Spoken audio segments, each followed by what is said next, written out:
নমস্কার বন্ধুরা, আবার চলে এসেছি আরও একটা মিনি ব্লগ নিয়ে। সো প্রথম পার্টে তো তোমাদের সঙ্গে শেয়ার করেইছিলাম যে আমরা ছিলাম খোয়াই ভিলেজ রিসর্টে, আর এই রুমটা তো আমি ভিডিও আগে দেখিয়েছি। তো রুম থেকে বেরিয়ে কিন্তু অসাধারণ একটা ভিউ ছিল। আর এখন আমরাই একদম পাশে চলে এসেছি র্যামস্যাম রেস্টুরেন্টে, এর সঙ্গেই একদম এটা। সো আমরা সবাই ভেজ থালি অর্ডার করেছিলাম, যেখানে ছিল পোস্ত, শুক্তো, ডাল, ভাজা ছিল, শাক ভাজা, বেগুন ভাজা, স্যালাড ছিল, আর আমরা শেষে কিন্তু পায়েসও ছিল। আর মিঠি শাক ভাজা খেতে কিন্তু খুব ভালোবাসে, তাই ওটাইও আগে খেয়ে নিচ্ছে।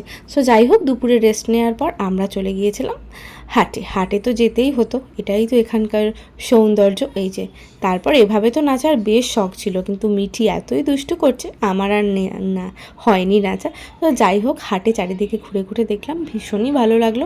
যতবারই যাই ততবারই ভালো লাগে।